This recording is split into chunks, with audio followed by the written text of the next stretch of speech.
Pour réduire l'impact environnemental des appareils numériques, France Stratégie s'est penchée sur une étude récente portant sur l'évolution des consommations en énergie et en matières premières. Et contrairement aux idées reçues, la production des équipements numériques représente la part la plus importante de la consommation énergétique. Pendant longtemps, en fait, on a considéré que pour limiter l'impact environnemental du numérique, il fallait juste travailler sur l'optimisation de l'efficacité énergétique des réseaux télécoms et des data centers. Mais on se rend compte depuis quelque temps en fait, que 45% de l'impact énergétique du numérique de nos jours se situe dans la phase de production des équipements. Et donc il nous faut des nouveaux leviers de politique publique pour réduire l'impact environnemental du numérique. Pour ça, en fait, nous avons souhaité aujourd'hui faire un bilan sur qu'est-ce que l'obsolescence dans le numérique.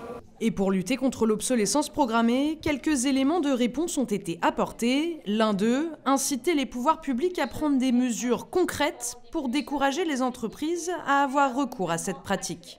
On peut agir en tant que consommateur avec une consommation plus responsable, surtout en choisissant les produits, parce que le pouvoir du porte-monnaie, c'est nous qui l'avons. Il faut aussi agir au niveau des pouvoirs publics, parce que c'est le rôle des politiques de nous protéger en tant que consommateurs et d'inciter les entreprises à faire des produits plus durables et réparables. On peut par exemple obliger à l'affichage de la durabilité qui donne une information concrète aux consommateurs sur la robustesse et sur la réparabilité des produits. Et enfin, bien sûr, le rôle des entreprises d'arrêter l'obsolescence et de concevoir des produits qui vont vraiment avoir plusieurs vies, qui vont être conçus pour être robustes et réparables et de le faire savoir aux consommateurs. Autre solution parallèle, proposer aux consommateurs la location d'appareils numériques pour en optimiser la durée de vie.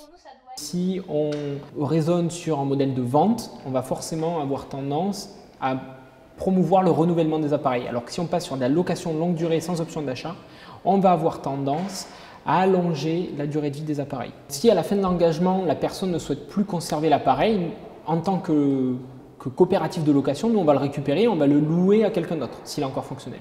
Avant de penser au recyclage, on va allonger la durée de vie des composants au-delà des appareils, et si jamais il n'y a vraiment plus rien à récupérer, il est tombé dans une piscine ou il est passé sous une voiture, et bien dans ce cas-là, on va gérer sa fin de vie et on aura à cœur de maximiser la traçabilité, parce qu'il y a un gros problème de traçabilité aujourd'hui dans les D3E au niveau du retraitement.